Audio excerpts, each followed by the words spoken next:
ಮಹಾಗಣವು ಅಂದ್ರೆ ಪರವಸ್ತು.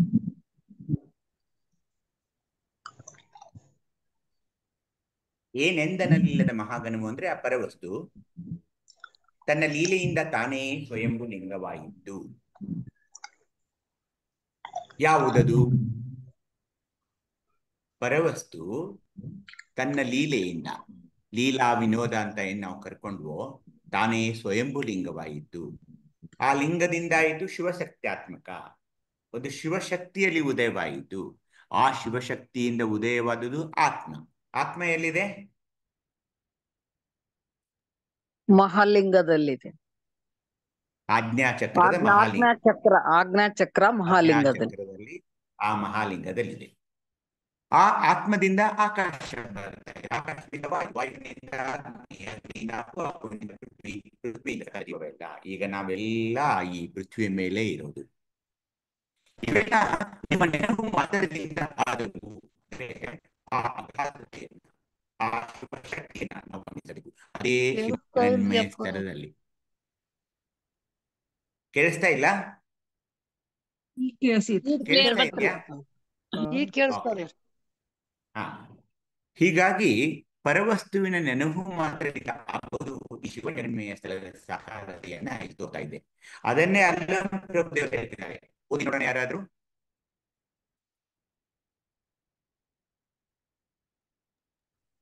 ಓಂ ಶ್ರೀ ಗುರು ಬಸವಲಿಂಗಾಯ ಶರಣಾರ್ಥಿಗಳು. ಅಲ್ಲಮ ಪ್ರಭುದೇವರು ಮರನೊಳಗನ ಪತ್ರೆ ಫಲಗಳು ಮರ ಕಾಲದ ವಶದಲ್ಲಿ ತೋರುವಂತೆ ಹರನೊಳಗನ ಪ್ರಕೃತಿ ಸ್ವಭಾವಗಳು ಹರಭಾವದಿಚ್ಛೆಗೆ ತೋರುವವು. ಲೀಲೆಯಾದರೆ ಉಮಾಪತಿ, ಲೀಲೆ ತಪ್ಪಿದಡೆ ಸ್ವಯಂಭೂ ಗುಹೇಶ್ವರ. ಸಮಗ್ರ ವಚನ ಸಂಪುಟ 2, ವಚನದ ಸಂಖ್ಯೆ 145. ಎಲ್ಲರಿಗೂ ಭಕ್ತಿಯ ಶರಣಾರ್ಥಿಗಳು. ಶರಣ ಅಮರ್ಕಲಾಕ. ಅಲ್ಲಮ ಪ್ರಭುದೇವರು ಮರನೊಳಗನ ಪತ್ರೆಫಲಗಳು ಅಂದ್ರೆ ಒಂದು ಮರದಲ್ಲಿ ಮರ ಕಾಲ ವರ್ಷದಲ್ಲಿ ತೋರುವಂತೆ. ಈಗ ಹಣ್ಣಾದ ನಂತರ ಒಣಗಿದ ಎಲೆಗಳು ಕೆಳಗೆ ಉದುರುತ್ತವೆ, ಹಣ್ಣಾದ ಫಲಗಳು ಕೆಳಗೆ ಉದುರುತ್ತಾ ಇವೆ. ಮರ ಕಾಲ ವರ್ಷದಲ್ಲಿ ತೋರುವಂತೆ ಹರನೊಳಗನ ಪ್ರಕೃತಿ ಸ್ವಭಾವಗಳು ಹರ ಭಾವದಿಚ್ಛೆಗೆ ತೋರುವವು. ಇದೆಲ್ಲ ಶಿವನ ಲೀಲೆ. ಇವೆಲ್ಲ ಶಿವನ ಲೀಲೆ. ಏನೇನು ನಮಗೆ ಕಾಣಿಸುತ್ತದೆಯಲ್ಲೋ ಪೃಥ್ವಿಯ ಒಳಗೆ, ಪೃಥ್ವಿಯ ಮೇಲೆ, ಅವೆಲ್ಲ ಪ್ರಕೃತಿ ಸ್ವಭಾವಗಳು. ಯಾಕೆ ಅವು ಕಾಣ್ತಾ ಇವೆ? ಯಾಕೆ ಈ ಸ್ಥಿತಿ ಲಯ ಇವೆಲ್ಲ ಅಂತೀವಲ್ಲ, ಉತ್ಪತ್ತಿ ಸ್ಥಿತಿ ಲಯ ಇವೆಲ್ಲ ಹರಭಾವದಿಚ್ಛೆಗೆ ತೋರುವ ಅದೊಂದು ಶಿವ ಜಗನ್ಮಯ ಸ್ಥಳವಾಗಿರೋದ್ರಿಂದ ಇಲ್ಲಿ ಎಲ್ಲವೂ ಪೃಥ್ವಿಯ ಮೇಲೆ ನಡೆಯುವ ಎಲ್ಲಾ ಒಂದು ಪ್ರಕ್ರಿಯೆಗಳು ಹರಭಾವದಿಚ್ಛೆಗಾಗಿಯೇ ತೋರುವವು. ಅವನ ಇಚ್ಛೆ ಇಲ್ಲದೆ ಏನು ನಡೆಯೋಲ್ಲ. ಅದಕ್ಕೆ ಲೀಲೆಯಾದಡೆ ಉಮಾಪತಿ, ಲೀಲೆ ತಪ್ಪಿದಡೆ ಸ್ವಯಂಭೂ ಗುಹೇಶ್ವರ ಅನ್ನುವಲ್ಲಿ ಲೀಲೆ ಅದು ನಿರಂತರವಾಗಿ ವಿಶ್ವದ ಚಲನೆಗೆ, ವಿಶ್ವದಲ್ಲಿ ನಡೆಯುವ ಎಲ್ಲಾ ಪ್ರಕ್ರಿಯೆಗಳಿಗೆ, ಆ ಉತ್ಪತ್ತಿ ಸ್ಥಿತಿ ಲಯಕ್ಕೆ ಶಿವಲೀಲೆ ಯಾವಾಗಲೂ ಬೇಕು ಅಂತ ಅಲ್ಲಮ ಪ್ರಭುದೇವರು ಹೇಳ್ತಾ ಇದ್ದಾರೆ.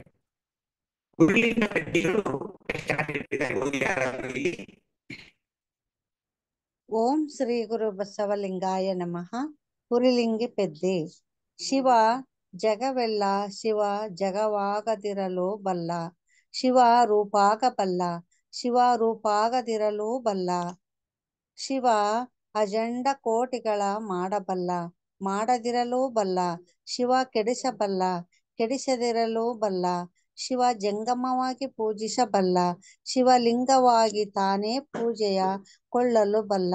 ಶಿವ ಹೊರಗಾಗಿ ಮತ್ತನ್ಯವಿಲ್ಲವೆಂಬ ವೇದ ಉಂಟೆ? ಇಲ್ಲ. ದೇವನು ಹುರಿಲಿಂಗಿ ಪೆದ್ದೆ ಪ್ರಿಯ ವಿಶ್ವೇಶ್ವರನು ನಮಗೆಲ್ಲ ಮಾತಾಪಿತನು. ಸಮಗ್ರ ವಚನ ಸಂಪುಟ 6, ವಚನದ ಸಂಖ್ಯೆ 1553. ಶರಣಾರ್ಥಿಗಳು ಸರ್ವಚರಣರಿಗೂ ಅಣ್ಣಗೆ. ಅನ್ಸೂಯ ನಿಮಗೂ ಶರಣು. 1553, 1553 ಎರಡು ಒಂದೇ ಅಲ್ಲ, ಹೌದಾ? ನಿಮ್ ಕಡೆ 1553 ಅಂತಾರೆ, ನಮ್ಮಲ್ಲಿ 1553 ಅಂತಾರೆ. ನೀವೆರಡೂ ಹೇಳಿದ್ರಿ, ಚೆನ್ನಾಗಿತ್ತು. ಉರಿಲಿಂಗ ಪೆದ್ದಿಗಳು ಶರಣು. ಉರ್ಲಿಂಗ ಪೆದ್ದಿಗಳು ಏನ್ ಹೇಳ್ತಿದ್ದಾರೆ ಅಂದ್ರೆ, ಆ ಶಿವ ಅವಂಗೂ ಏನು ಜಗವಾಗಲ್ಲ, ಜಗವಾಗದಿರಲು ಬಲ್ಲ. ಅಂದ್ರೆ ಏನು? ಅವನ ಮನಸ್ಸದು. ಜಗವಾಗಬಹುದು ಅಥವಾ ಜಗವಾಗದಿರಲೂ ಇರಬಲ್ಲ. ರೂಪನೂ ಆಗಬಹುದು, ರೂಪರಾಗದಿರಲೂ ಬಲ್ಲ. ಶಿವ ಅಜಾಂಡ ಕೋಟಿಗಳ ಮಾಡಬಲ್ಲ, ಮಾಡದಿರಲೂ ಬಲ್ಲ. ಅಂದ್ರೆ ಏನು? ಒಂದು ಪ್ರಳಯ ಆಗುತ್ತೆ ಅಂತ ಇಟ್ಕೊಳ್ಳಿ, ಸುನಾಮಿ ಬರುತ್ತೆ ಅಂತ ಇಟ್ಕೊಳ್ಳಿ. ಮೊನ್ನೆ ಕರೋನಾ ಬಂತು. ಅಜಾಂಡ ಕೋಟಿಗಳ ಮಾಡಬಲ್ಲ, ಮಾಡದಿರಲೂ ಬಲ್ಲ. ಆ ಕರೋನಾ ಸಮಯದಲ್ಲಿ ಎಷ್ಟೊಂದು ಕೋಟಿ ಕೋಟಿ ಜನ ಜಗತ್ತಿನಾದ್ಯಂತ ಹೋಗ್ಬಿಟ್ರು. ಅಜಾಂಡ ಕೋಟಿಗಳ ಮಾಡಬಲ್ಲ, ಮಾಡದಿರಲೂ ಬಲ್ಲ. ಶಿವ ಕೆಡಿಸಬಲ್ಲ, ಕೆಡಿಸದಿರಲೂ ಬಲ್ಲ. ನೋಡಿ ಎಷ್ಟು ಚೆನ್ನಾಗಿ ಬರ್ತಾ ಇದೆ. ಎಲ್ಲ ಶಿವನ ಲೀಲೆ ಇದು. ಒಂದು ವಿಶಾಲವಾದ ಒಂದು ಕಾಡಿಗಿಚ್ಚು ಆದಾಗ ಇಡೀ ಕಾಡು ಸುಟ್ಟು ಹೋಗ್ಬಿಡ್ತಾ ಇದೆ. ತಾನೇ ಸೃಷ್ಟಿಸಿದ ಒಂದು ವಿಶಾಲವಾದ ಕಾಡು ಸುಟ್ಟು ಭಸ್ಮವಾಗ್ತಾ ಇದೆ. ಅದು ಯಾರ ಅಧೀನದಲ್ಲಿರೋಲ್ಲ. ಎಷ್ಟೊಂದು ಹೆಣಗಾಡ್ಬೇಕಾಗುತ್ತೆ ಒಂದು ಕಾಡ್ಗಿಚ್ಚನ್ನ ನಿಲ್ಲಿಸಲು. ಯಾಕೆ? ಶಿವ ಕೆಡಿಸಬಲ್ಲ, ಕೆಡಿಸದಿರಲೂ ಬಲ್ಲ. ಶಿವ ಜಂಗಮವಾಗಿ ಪೂಜಿಸಬಲ್ಲ. ಯಾಕೆ? ಜಂಗಮ ಬೇರೆಯಲ್ಲ, ಶಿವ ಬೇರೆಯಲ್ಲ. ಶಿವ ಲಿಂಗವಾಗಿ ತಾನೇ ಪೂಜೆಯ ಕೊಳ್ಳಲೂ ಬಲ್ಲ. ಹೀಗಾಗಿ ಬಂಧುಗಳೇ, ಇಡೀ ಶಿವಯೋಗ ಶಿವನ ಹೊರಗಾಗಿ ಮತ್ತೆ ಇಲ್ಲ.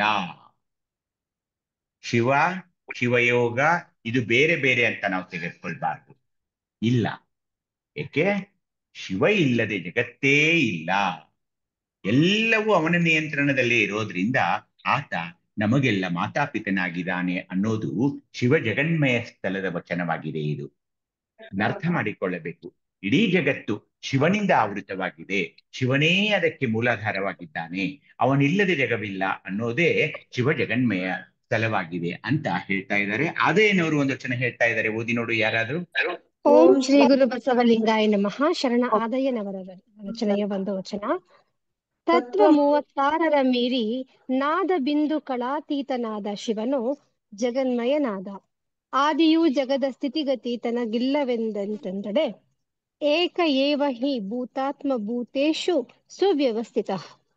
ಏಕತಾ ಬಹುಧಾ ಚೈವ ದೃಶ್ಯತೆ ಜಲಚಂದ್ರವತ್ ಎಂದುದಾಗಿ ಜಲದೊಳಗೆ ಸೂರ್ಯನ ಪ್ರತಿಬಿಂಬ ವಿಕಾರಿಸುತ್ತಿದ್ದಡೇನುರಿ. ಆ ವಿಕಾರ ಜಗಕ್ಕಲ್ಲದೆ ಸೂರ್ಯಂಗಿಲ್ಲದಂತಿಪ್ಪನಯ್ಯ ಸೌರಾಷ್ಟ್ರ ಸೋಮೇಶ್ವರ. ಸಮಗ್ರ ವಚನ ಸಂಪುಟ 6, ವಚನದ ಸಂಖ್ಯೆ 939. ಶರಣು ಶರಣಾರ್ಥಿ. ಶರಣು ಶ್ರುತಿ ಅಲ್ಲ. ಅದೇನವರು ತತ್ವ 36 ಮೀರಿ ಅಂತ ಹೇಳಿ. ಯಾರು 36 ತತ್ವಗಳು ಯಾರು ಹೇಳ್ತೀರಿ?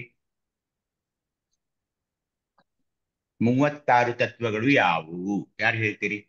25 ಪಂಚ ಮತ್ತೆ 11 ಆತ್ಮ ತತ್ವಗಳು, ಲಿಂಗ ತತ್ವಗಳು. ಪಂಚಕಲೆಗಳು, ಪಂಚ ಸಾಧಕ್ಯಗಳ್ರಪ್ಪ ಅವರೇ ಒಂದು ಲಿಂಗ ತತ್ವ. ಹಾ, ಇದು ಇಲ್ಲಿ 36 ಪಂಚವಿಂಶತಿ ತತ್ವಗಳು, ಹಾಗೇನೆ ಪಂಚಸಾಧಾಕ್ಯಗಳು, ಕಲೆಗಳು ಮತ್ತು ಆತ್ಮ, ಹೀಗೆಲ್ಲ ಕೂಡಿ 36 ಮೀರಿ ನಾದ ಬಿಂದು ಕಳಾತೀತನಾದ ಶಿವನು ಜಗನ್ಮಯನಾದ. ನಾನು ಶಿವನು ಜಗನ್ಮಾಯ ಅಂತ ಅಂದ ತಕ್ಷಣ ಇದೆಲ್ಲ ಅದ್ರ ಹಿಂದೆಡೆ ಇರ್ತಾ ಇದೆ. ಈ 36 ತತ್ವಗಳು. ನಾದ ಬಿಂದು ಕಳಾತೀತನಾದ ಶಿವ ಆ ಇಡೀ ಜಗತ್ತನ್ನ ವ್ಯಾಪಿಸಿದ್ದಾನೆ, ಜಗನ್ಮಯನಾಗಿದ್ದಾನೆ. ಆದಿಯೂ ಜಗದ ಸ್ಥಿತಿಗತಿ ತನಗಿಲ್ಲವದೆಂತೆಂದಡೆ. ಅದು ಹೇಗೆ ಇರುತ್ತಾ ಇದೆ ಅಂದ್ರೆ, ಈಗ ವಿಪರೀತವಾದ ಒಂದು ಸೂರ್ಯನ ಪ್ರತಿಬಿಂಬ ಒಂದು ಸಮೀಪದ ಸರೋವರದಲ್ಲಿ ಇರುವ ನೀರಿನ ಮೇಲೆ ಆ ಸೂರ್ಯನ ಪ್ರತಿಬಿಂಬ ಬಿದ್ದಾಗ ಮಧ್ಯಾಹ್ನ 12 ಗಂಟೆಯಿಂದ 3 ಗಂಟೆ 4 ಗಂಟೆ ತನಕ ಏನಾಗುತ್ತೆ? ವಿಪರೀತವಾದ ಆ ಬಿಸಿಲು ಏನಾಗುತ್ತೆ? ಅಲ್ಲಿಯ ನೀರು ಸ್ವಲ್ಪ ಬಿಸಿ ಆಗಬಹುದು. ಆ ಬಿಸಿಯ ವಿಕಾರ, ತಾಪ, ಉಷ್ಣತೆ ಹೆಚ್ಚಾಗೋದಿದೆಯಲ್ಲ, ಆ ಬಿಸಿಯ ತಾಪ ಆ ನೀರಿಗಾಗುತ್ತದೆಯೇ ಹೊರತು ಸೂರ್ಯನಿಗಾಗೋಲ್ಲ. ಹಾಗೇನೆ ನಮಗೂ ಬಿಸಿಲು ನಮಗ್ ಬಡಿತಾ ಇದೆ, ನಮಗೆ ತಾಪ, ಅಯ್ಯೋ ಎಷ್ಟೊಂದು ಬಿಸಿಲು ಅಂತೀವಿ. ಆದರೆ ಸೂರ್ಯನಿಗೇನಾದ್ರೂ ಆಗ್ಬಹುದಾ? ಇಲ್ಲ. ಆ ವಿಕಾರ ಜಲಕ್ಕಲ್ಲದೆ ಸೂರ್ಯನಿಗಲ್ಲ ಅನ್ನೋದೇನಿದೆಯಲ್ಲ. ಬಿಸಿಲು ನಮಗ್ ಹತ್ತುತ್ತೆ, ಆದ್ರೆ ಆ ಸೂರ್ಯನಿಗೇನೂ ಆಗೋದಿಲ್ಲ. ಹಾಗೇನೆ ಎಲ್ಲವೂ ಇಲ್ಲಿ ನಡೀತಾ ಇದೆ. ಎಲ್ಲ ಲೀಲೆಗಳು ನಡೀತಾ ಇದ್ದೇವೆ. ಉತ್ಪತ್ತಿ, ಸ್ಥಿತಿ, ಲಯ ಇವೆಲ್ಲ ನಡೀತಾ ಇದ್ದೇವೆ. ಯಾರಿಂದ? ಶಿವನಿಂದ. ಆದರೆ ಶಿವನಿಗೆ ಅದರಿಂದ ಏನಾದ್ರೂ ಆಗ್ತಾ ಇದೆಯಾ? ಆ ಸ್ಥಿತಿಗತಿಯಲ್ಲಿ ಅವನು ಒಳಗೊಂಡಿದಾನ? ಇಲ್ಲ. ತನಗಿಲ್ಲವದಂತೆಂದಡೆ ಆ ಸೂರ್ಯನ ತರ ನಾವು ನೀರಾದ್ರೆ ಆ ಸೂರ್ಯ ಅಲ್ಲಿ ಮೇಲೆ. ಸೂರ್ಯನ ಬಿಸಿಲು ನಮಗೆ ತಾಪವಾಗ್ತದೆ ಹೊರತು ಆ ಬಿಸಿಲಿನಿಂದ ಸೂರ್ಯನಿಗೇನೂ ಆಗೋಲ್ಲ. ಹಾಗೇನೆ ಶಿವನು ಮಾಡುವ ಲೀಲೆಗಳಿಂದ ನಾವು ಬಾಧಿತರಾಗಬಹುದು, ನಮಗೆ ಕಷ್ಟ ಸುಖ ಆಗಬಹುದು. ಆದರೆ ಶಿವನು ಆ ಕಷ್ಟ ಸುಖಗಳಿಂದ ಅವನಿಗೇನು ತನಗಿಲ್ಲವಾದಂತೆಂದರೆ ಅವನಿಗೇನು ಅವು ಸಂಬಂಧವಿಲ್ಲದಂತೆ ಆ ಲೀಲೆಯಿಂದ ಮೀರಿ ಶಿವನು ಜಗನ್ಮಯನಾಗಿರ್ತಾನೆ ಅಂತ ಆದಯ್ಯನವರು ಹೇಳ್ತಾ ಇದ್ದಾರೆ. ಹೀಗಾಗಿ ಶಿವ ಜಗನ್ಮಯ ಸ್ಥಳ ಅನ್ನೋದನ್ನ ಅರ್ಥ ಮಾಡಿಕೊಳ್ಳಬೇಕು. ಉರುಲಿಂಗ ಪೆದ್ದಿಗಳು ಮತ್ತೆ ಹೇಳ್ತಾರೆ, ಓದಿ ನೋಡೋಣ ಯಾರಾದ್ರೂ. ಓಂ ಶ್ರೀ ಗುರು ಲಿಂಗಾಯ ನಮಃ. ಸರ್ವರಿಗೂ ಭಕ್ತಿಯ ಶರಣು ಶರಣಾರ್ಥಿ. ಉರುಲಿಂಗ ಪೆದ್ಯರ ವಚನ. ಶಿವ ತನ್ನ ವಿನೋದಕ್ಕೆ ರಚಿಸಿದನು, ಅನಂತ ವಿಶ್ವವನ್ನು ರಚಿಸಿದವನು ವಿಶ್ವಕ್ಕೆ ಹೊರಗಾಗಿದ್ದನೇ ಇಲ್ಲ. ವಿಶ್ವಮಯ ತಾನಾದನು, ವಿಶ್ವ ಎಲ್ಲವೂ ತಾನಾದಡೆ ವಿಶ್ವದುತ್ತಿಸಿತಲಯ ಉತ್ಪತ್ತಿ ಸ್ಥಿತಿ ಲಯಗೊಳಗಾದನೆ ಒಳಗಾದನೆ ಇಲ್ಲ. ಅದೇನು ಕಾರಣವೆಂದರೆ ಅಜಾತನಾಗಿ ಉತ್ಪತ್ತಿ ಇಲ್ಲ, ಕರ್ಮರಹಿತನಾಗಿ ಸ್ಥಿತಿಗೊಳಗಲ್ಲ, ಮರಣಹಿತನಾಗಿ ಲಯಕ್ಕೊಳಗಲ್ಲ. ಇಂತಿ ಗುಣತ್ರಯಗಳು ಹೊದ್ದಲರಿಯ. ತಾನಲ್ಲದೆ ವಿಶ್ವಕ್ಕಾಧಾರವಿಲ್ಲಾಗಿ ದೂರಸ್ಥನಲ್ಲ. ತನ್ನಲ್ಲಿ ತಾನಲ್ಲದ ಅನ್ಯವು ತೋರಲರಿಯದಾಗಿ ಇದರಿಲ್ಲ. ಇದರಿಲ್ಲಾಗಿ ವಿಶ್ವಮಯ ತಾನಾದುದೇ ಸತ್ಯ. ಅರಸು ಕಾಲಾಳಗಬಲ್ಲ ತನ್ನ ವಿನೋದಕ್ಕೆ, ಮರಳಿ ಅರಸನಾಗಬಲ್ಲ. ನಮ್ಮ ಉರುಲಿಂಗ ಪೆದ್ದ ಪ್ರಿಯ ವಿಶ್ವೇಶ್ವರನು ಜಗವಾಗಲೂ ಬಲ್ಲ, ಜಗವಾಗದಿರಲೂ ಬಲ್ಲನೆಯ. ಸಮಗ್ರ ವಚನ ಸಂಪುಟ 6, ವಚನದ ಸಂಖ್ಯೆ 1554. ಶರಣು ಶರಣಾರ್ಥಿ ಅಣ್ಣ. ಶರಣು ಮಂಗಲಕ. ನನ್ ಧ್ವನಿ ಕೇಳಿಸ್ತಾ ಇದೆಯಾ? ಕೇಳಿಸ್ತದೆ ಅಪ್ಪ. ಉರುಲಿಂಗ ಪೆದ್ದಿಗಳು ಏನ್ ಹೇಳಿದ್ರು ಅದೇ ವಚನ. ಬೇರೆ ಬೇರೆ ಶರಣರು ಶಬ್ದಗಳನ್ನ ಇಲ್ಲಿ ಬೇರೆ ಬೇರೆ ಮಾಡ್ತಾರೆ ಹೊರತು ಆ ಅರ್ಥಕ್ಕೇನು ಭಿನ್ನವಾಗಿರಲ್ಲ. ಶಿವ ಏನ್ ಮಾಡಿದ? ತನ್ನ ಲಿಂಗ ಲೀಲಾ ವಿನೋದ ಅಂತ ಏನ್ ನಾವು ಕರಿತೀವಲ್ಲ, ಅದಕ್ಕೆ ವಿನೋದಕ್ಕೆ ಏನ್ ರಚಿಸಿದ? ಅನಂತ ವಿಶ್ವವನ್ನ ರಚಿಸಿದ. ರಚಿಸಿದ ಮಾತ್ರಕ್ಕೆ ಅವನೇನು ವಿಶ್ವ ಬಿಟ್ಟು ಹೊರಗೆ ಇರ್ತಾನ? ಇಲ್ಲ. ವಿಶ್ವಮಯ ಜಗನ್ಮಯ ಸ್ಥಳ, ಶಿವ ಜಗನ್ಮಯ ಸ್ಥಳದಲ್ಲಿ ನಾವಿದ್ದೀವಿ. ಆ ಶಿವ ವಿಶ್ವಮಯ ಆಗಿಬಿಡ್ತಾ ಇದ್ದಾನೆ. ವಿಶ್ವವೆಲ್ಲವೂ ತಾನಾದೊಡೆ ಆ ವಿಶ್ವದಲ್ಲಿರುವ ಉತ್ಪತ್ತಿ ಸ್ಥಿತಿ ಲಯಕ್ಕೆ ಒಳಗಾಗ್ತಾನ? ಇಲ್ಲ. ಇದ್ ನೋಡಿ, ಆ ಲೀಲೆ ಅವನ್ ಮಾಡ್ತಾನೆ, ಆದ್ರೆ ಲೀಲೆಗೆ ಆತ ಒಳಗೂ ಆಗೋಲ್ಲ. ಆ ಉತ್ಪತ್ತಿ ಸ್ಥಿತಿ ಲಯಕ್ಕೆ ಅವನು ಆಗೋಲ್ಲ, ಅವನಲ್ಲಿಲ್ಲ ಅದು. ಯಾಕೆಂದ್ರೆ ಅವನು ಅಜಾತ, ಅವನು ಯಾರಿಗೆ ಹುಟ್ಟಿಲ್ಲ, ಅವನಿಗೆ ತಂದೆ ತಾಯಿ ಇಲ್ಲ, ಅವನಿಗೆ ಉತ್ಪತ್ತಿ ಅನ್ನೋದೇ ಇಲ್ಲ, ಯಾವುದೇ ಕರ್ಮಗಳಿಲ್ಲ ಅವನಿಗೆ, ಕರ್ಮರಹಿತನಾಗಿ. ಹೀಗಾಗಿ ಅಲ್ಲಿ ಸ್ಥಿತಿ ಅನ್ನೋದು ಬರಲ್ಲ. ಮರಣ ಇದೆಯಾ ಅವನಿಗೆ? ನಮಗೆ ಮರಣ ಇದೆ, ಅವನಿಗೆ ಮರಣ ಇದೆಯೇ? ಮರಣವೇ ಇಲ್ಲ ಮೆಂದ ಮೇಲೆ ಲಯ ಆದ್ರೂ ಹೇಗಾಗುತ್ತೆ? ಅವನ್ ಲಯನೂ ಆಗಲ್ಲ. ಹೀಗಾಗಿ ಉತ್ಪತ್ತಿ ಸ್ಥಿತಿ ಲಯ ಅನ್ನೋದು ನನಗಾಗ್ತಾ ಇದೆ, ನಮಗಾಗ್ತಾ ಇದೆ. ಯಾಕೆ? ನಾವು ಈ ಭೂಮಿಯ ಮೇಲಿನ ಜೀವಿಗಳು, ಯಾರೇ ಇರ್ಲಿ, ಅದು ಪ್ರಾಣಿ ಪಕ್ಷಿ ಗಿಡ ಸಸ್ಯ ಯಾವುದೇ ಇರಲಿ, ಅವ್ರಿಗೆಲ್ಲ ಉತ್ಪತ್ತಿ ಸ್ಥಿತಿ ಲಯ ಅನ್ನೋದು ಇರೋದನೆ. ಅದು ಹೆಚ್ಚಿರಬಹುದು, ಕಡಿಮೆ ಇರಬಹುದು. ಆದರೆ ಈ ಮೂರು ಗುಣಗಳೇನಿದೆ ಅಲ್ಲ, ಉತ್ಪತ್ತಿ ಸ್ಥಿತಿ ಲಯ ಅನ್ನೋದು, ಅದು ಶಿವನಿಗಿಲ್ಲ. ಅವನ್ ಮಾಡ್ತಾನೆ ಅಷ್ಟೇ, ಆದ್ರೆ ಅವನು ಅದರಲ್ಲಿ ಇಲ್ಲ. ತಾನಲ್ಲದೆ ವಿಶ್ವಕ್ಕಾಧಾರವಾಗಿ ದೂರಸ್ಥನಲ್ಲ. ಹಾಗಂತ ಆ ಮೂರು ಗುಣತ್ರಯಗಳಲ್ಲಿ ತಾನಿಲ್ಲ ಅಂತ ಹೇಳಿ ವಿಶ್ವವನ್ನು ಬಿಟ್ಟು ದೂರಿದ್ದಾನ? ಇಲ್ಲ. ಯಾಕೆ? ವಿಶ್ವಕ್ಕೆ ಆಧಾರವಾಗಿ ಅವನು ಇರ್ಬೇಕಾಗ್ಲೇ ಇರ್ತಾ ಇದೆ. ಯಾಕೆಂದ್ರೆ ಇಡೀ ವಿಶ್ವವನ್ನೇ ಅವನೇ ರಚಿಸಿದ್ದಾನೆ. ವಿಶ್ವದಿಂದ ಹೊರಗೆ ಅವನು ಉಳಿಯಲು ಸಾಧ್ಯವೇ ಇಲ್ಲ. ಏಕೆ? ಅವನು ಶಿವ ಜಗನ್ಮಯ. ಜಗತ್ತಿನ ಎಲ್ಲಾ ಒಂದು ಆಗು ಹೋಗುಗಳಿಗೆ ಆತನೇ ಕಾರಣೀಭೂತ. ತನ್ನಲ್ಲಿ ತಾನಲ್ಲದ ಅನ್ಯವು ತೋರಲರಿಯದಾಗಿ ಇದಿರಿಲ್ಲ. ತನ್ನಲ್ಲಿ ತಾನಲ್ಲದ ಅನ್ಯವು ತೋರಲರಿಯದಾಗಿ. ಹೇಗೆ ತೋರಿಸೋದು ಅವನ್ನ? ಹೀಗಿದ್ದಾನೆ, ಹಾಗಿದ್ದಾನೆ, ಇದಿರಿಟ್ಟು ತೋರ್ಸೋಕ್ ಬರುತ್ತದೆಯೇ? ಇಲ್ಲ. ತೋರ್ಸೋಕ್ ಬರೋದ್ರಿಲ್ಲ. ಇಲ್ಲಾಗಿ ಇದಿರಿಲ್ಲವಾಗಿ ವಿಶ್ವಮಯ ತಾನಾದುದೇ ಸತ್ಯ. ಎಲ್ಲಿದ್ದಾನೆ ಅವನು? ಇಡೀ ವಿಶ್ವಮಯನಾಗಿದ್ದಾನೆ. ಅದಕ್ಕೇನಂದ್ರು ಗುರುದೇವರು ಅಗಮ್ಯ ಅಗೋಚರ ಈ ಶಬ್ದಗಳು ಯಾಕೆ ಹೇಳಿದ್ರು ಗುರುದೇವರು? ಈ ಕಾರಣಕ್ಕಾಗಿ. ಇದರಿಲ್ಲಾಗಿ ವಿಶ್ವಮಯ ತಾನಾದುದೇ ಸತ್ಯ. ಆತ ಅಗಮ್ಯ ಅಗೋಚರ. ಹಾಗೆ ಅರಸನೂ ಆಗಬಲ್ಲ ಆತ, ಒಂದು ರಾಜ್ಯವನ್ನು ಆಳಬಲ್ಲ, ಪ್ರಭು ಆಗಬಲ್ಲ, ಹಾಗೇನೆ ಒಬ್ಬ ಆಳು ಸಹ ಆಗಬಲ್ಲ. ಎಲ್ಲ ಅರಸನಾಗೋದಿರಲಿ, ಆಳು ಆಗೋದಿರಲಿ, ಎಲ್ಲ ತನ್ನ ವಿನೋದಕ್ಕೆ, ಲಿಂಗಲೀಲಾ ವಿನೋದಕ್ಕೆ ಅವನಿದ್ನೆಲ್ಲ ಆಗ್ತಾನೆ ಹೊರತು ಜಗವಾಗಲೂ ಬಲ್ಲ, ಜಗವಾಗದಿರಲು ಬಲ್ಲ ಅನ್ನೋದಿದೆಯಲ್ಲ, ಇದು ಶಿವ ಜಗನ್ಮಯ ಸ್ಥಳದಲ್ಲಿ ನಾವು ವಿಚಾರ ಮಾಡಬೇಕು. ಶಿವ ಅಂದ್ರೆ ಯಾರು?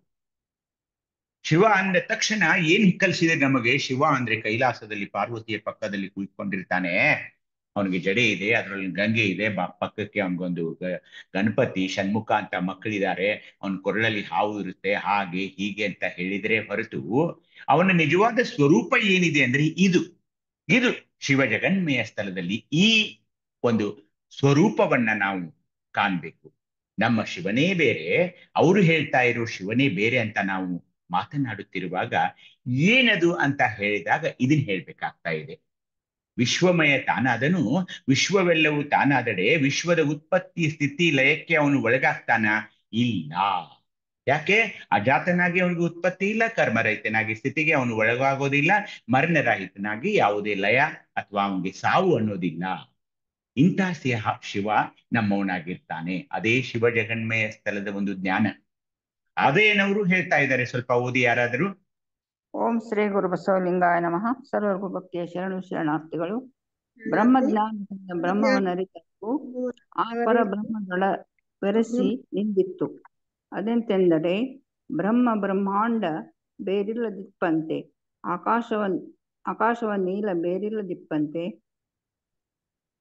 ಹಣ್ಣು ರುಚಿ ಬೇರಿಲ್ಲದಿಪ್ಪಂತೆ, ದ್ವೈತವೇ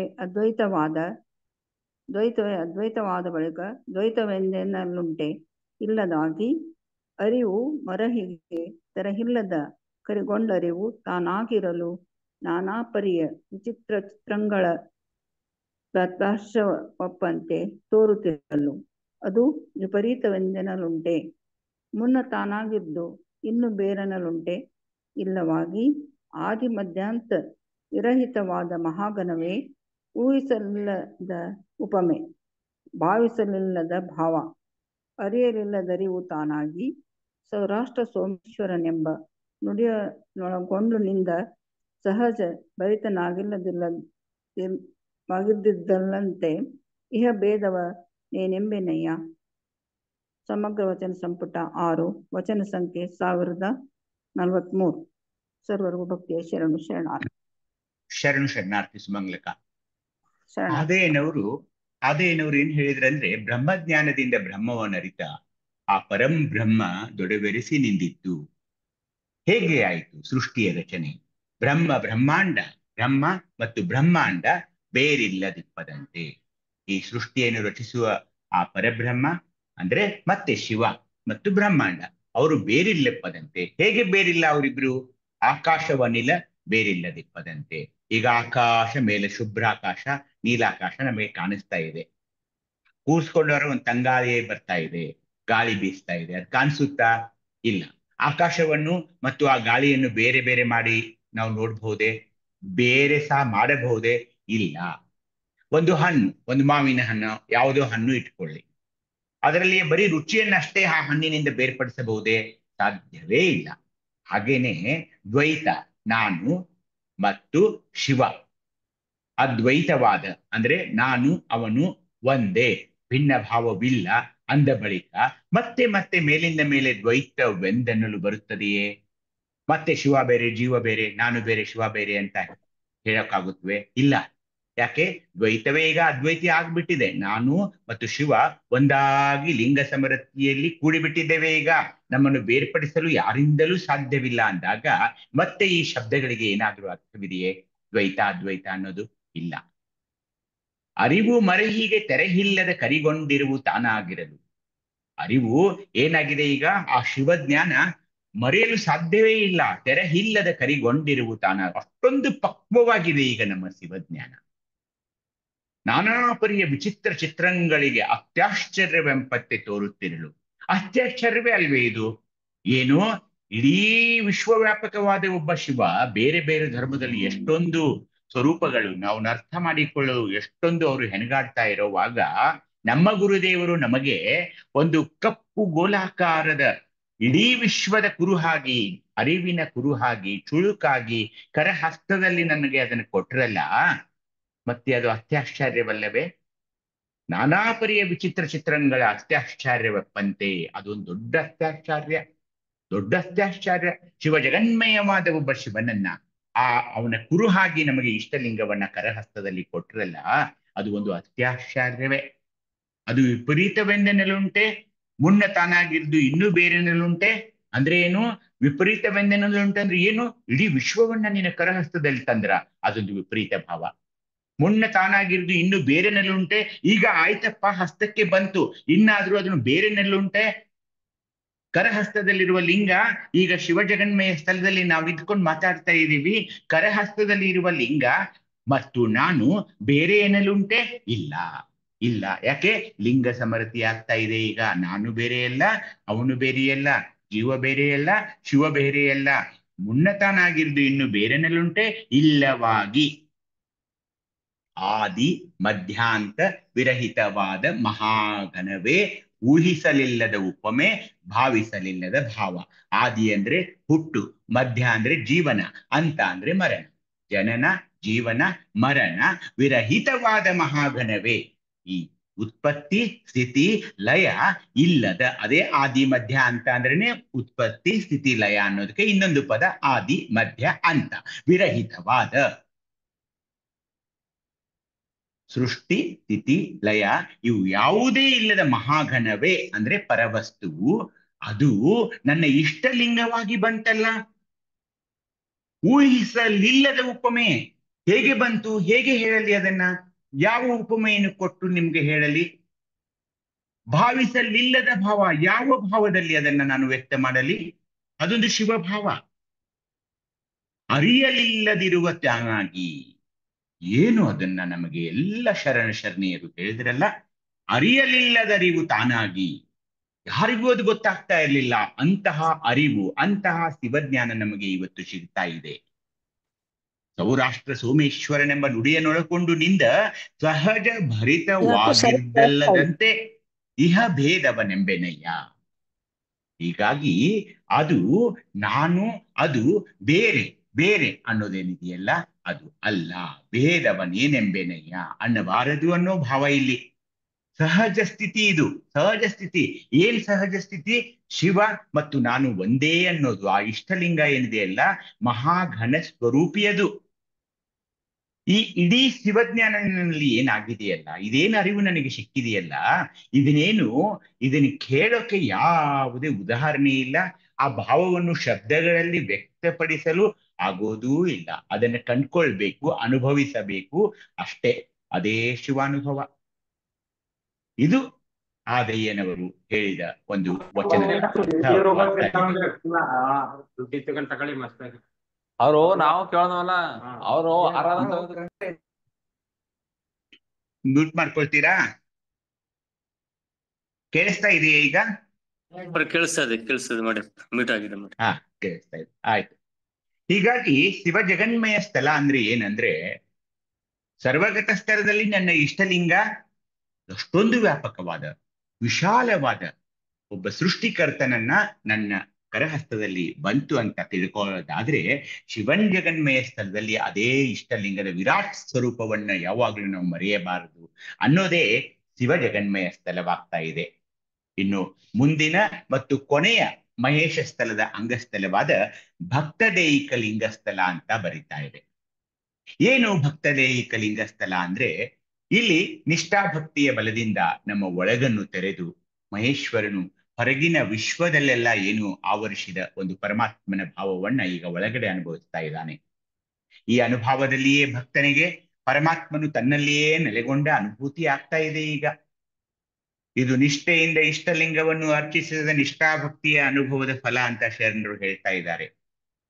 ಸಮಸ್ತ ಜಗತ್ತಿಗೆ ಆತ್ಮ ಸ್ವರೂಪನಾದ ಪರಮೇಶ್ವರನು ಭಕ್ತರ ಹೃದಯ ಕಮಲದಲ್ಲಿ ವಿಶೇಷವಾಗಿ ವಿರಾಜಿಸ್ತಾ ಇರ್ತಾನೆ.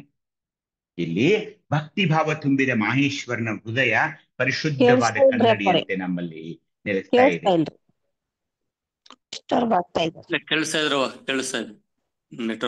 ಇಂತಹ ನಿರ್ಮಲ ಸ್ಥಾನದಲ್ಲಿ ಪರಶಿವನು ಪ್ರಕಟವಾಗ್ತಾ ಇದ್ದಾನೆ. ಅದಕ್ಕೆ ನಮ್ಮ ಗುರುದೇವರು ಏನ್ ಹೇಳಿದ್ರು?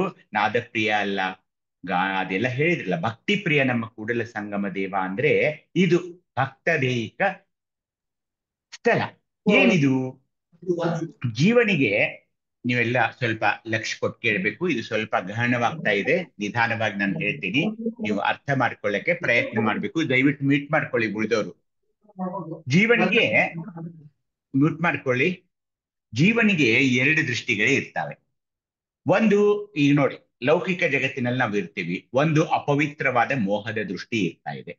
ಎರಡನೆಯದು ನಾವು ಲಿಂಗ ಪೂಜೆ, ಇಷ್ಟಲಿಂಗ ಪೂಜೆ, ಆ ಶಿವಭಾವ, ಅದೊಂದು ಪವಿತ್ರವಾದ ಭಕ್ತಿಯ ದೃಷ್ಟಿ. ಒಂದು ಅಪವಿತ್ರ ದೃಷ್ಟಿ ಇದೆ, ಒಂದು ಪವಿತ್ರ ದೃಷ್ಟಿ ಇದೆ. ಆ ಲೌಕಿಕ ಜಗತ್ತಿನ ಮೋಹದ ದೃಷ್ಟಿ ತೆರೆದ್ರೆ ಏನಾಗ್ತಾ ಇದೆ?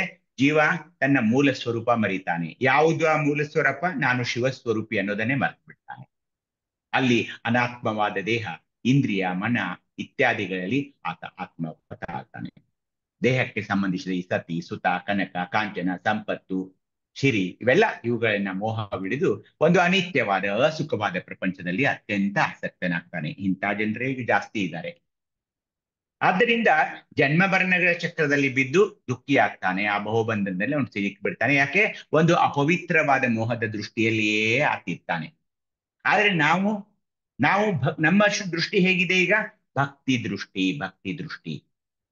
ಆ ಭಕ್ತಿ ದೃಷ್ಟಿ ಅತ್ಯಂತ ಶುದ್ಧವಾಗಿದೆ, ನಿರ್ಮಲವಾಗಿದೆ. ಅದು ತೆರೆದ್ರೆ, ಅಂದ್ರೆ ಮಹೇಶ ಸ್ಥಳದಲ್ಲಿ ತೆರೀಬೇಕು. ಅದು ತೆರೆದ್ರೆ ಜೀವನು ಪ್ರಾಪಂಚಿಕ ವ್ಯಾಮೋಹದ ತ್ಯಾಗ ಮಾಡ್ತಾನೆ.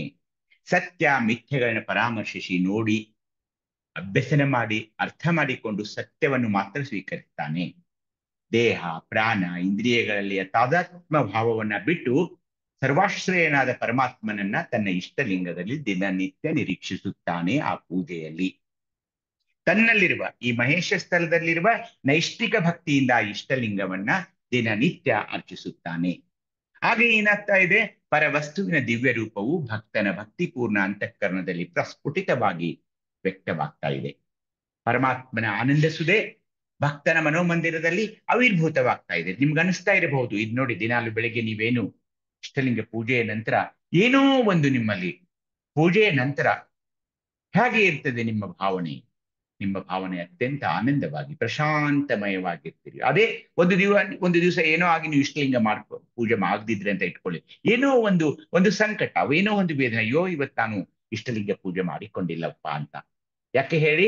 ಆ ಇಷ್ಟಲಿಂಗ ಪೂಜೆಯಿಂದ ಪರಮಾತ್ಮನ ಆನಂದ ಸುದೆ ಭಕ್ತನ ಮನೋಮಂದಿರದಲ್ಲಿ ಆವಿರ್ಭೂತವಾಗ್ತಾ ಇದೆ. ಭಕ್ತನ ಭಾವಕ್ಕೆ ಮಾತ್ರ, ಅಂದ್ರೆ ಆ ಶಿವಭಾವದಲ್ಲಿ ನೀವಿದ್ದಾಗ ಮಾತ್ರ ಪರವಸ್ತು ಗೋಚರಿಸ್ತಾನೆ ಹೊರತು ಹಾಗೆ ಗೋಚರಿಸಕ್ಕಾಗೋಲ್ಲ. ಇದೇ ವಿಷಯವು ಈ ಭಕ್ತ ದೈಹಿಕ ಲಿಂಗಸ್ಥಳದಲ್ಲಿದೆ.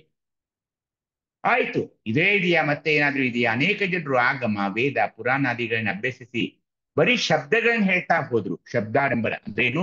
ಆ ಮಂತ್ರ ಅನ್ನಿ, ಈ ಮಂತ್ರ ಅನ್ನಿ, ಆ ಸ್ತೋತ್ರ ಮಾಡಿ, ಈ ಜಪ ಮಾಡಿ, ಹಾಗೆ ಮಾಡಿ, ಹೀಗೆ ಮಾಡಿ, ಶಬ್ದಾಡಂಬರದಲ್ಲಿ ಸಿಲುಕಿಸಿದರೆ ಹೊರತು, ಬೆರಗಾಗಿ ಹೋದರೆ ಹೊರತು ವಿನಃ ಶಿವನನ್ನು ದೃಷ್ಟಿಸದೇ ಹೋದರು. ಆದ್ರೆ ನಮ್ಮ ಶರಣರು ನಿರೀಕ್ಷಣೆ ಮಾಡ್ಸಕ್ಕೆ ಹೇಳಿದ್ರು ನಮಗೆ. ಇಷ್ಟಲಿಂಗ ನಿರೀಕ್ಷಣೆ ಮಾಡು, ಅದರಲ್ಲಿ ಎಲ್ಲವೂ ಇದೆ ಅಂತ ಹೇಳಿದ್ರು. ಅತ್ಯಂತ ಸರಳವಾದ ಶಬ್ದಗಳಲ್ಲಿ ಹೇಳಿದರು. ಯಾವುದೇ ಅರ್ಥವಾಗದ ಶಬ್ದ ಜಾಲದಲ್ಲಿ ನಮ್ಮನ್ನು ಸಿಲುಕಿಸಲೇ ಇಲ್ಲ. ಯಾವುದೇ ಶಬ್ದಾಡಂಬರದನ್ನು ಹೇಳಲೇ ಇಲ್ಲ ಅವರು. ಹೀಗಾಗಿ ನಮ್ಮನ್ನು ಏನ್ ಮಾಡಿದ್ರು ಅವರು?